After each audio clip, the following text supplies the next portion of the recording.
Lieutenant Governor Pamela Evette pushing her support for protecting law enforcement in South Carolina. It comes as Evette looks to gain ground in her run for the governor's office. Evette making that announcement in Edgefield County after touring the new county jail and law enforcement center there. Our Kiana Jordan was there. Now she's with us. What's the message from the Lieutenant Governor tonight?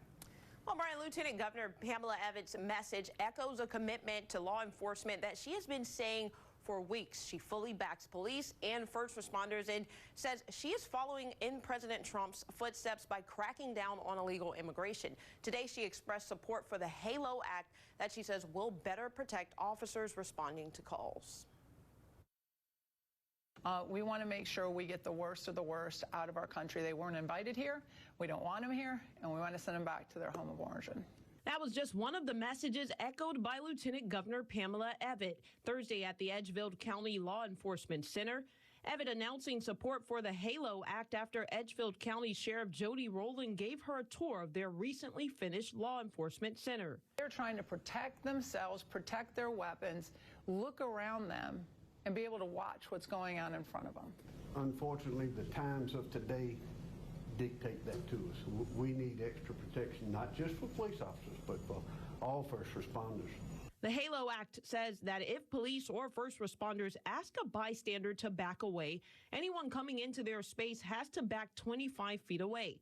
If they don't, being warned, they can be arrested and face a $500 fine. You see people wanting to act like they're trying to help, but really they're trying to get in your way, and then they want to harass you and do things like that. This news conference in Edgefield County was another stop along the campaign trail for Evette, and she continues to back the blue as a key part of her platform. She says she's been doing this for years since being elected lieutenant governor. I look at my record. This is something that I haven't just talked about today. It's something that the governor and I have been doing for 7 years, trying to make sure we put the needs of law enforcement first and foremost. She's a partner. She's not a figurehead sitting in Columbia that expects to dictate to us how we get it done. Now, if Evette wins the governor's race, she promises to build an immigrant detention center called the Palmetto Pin.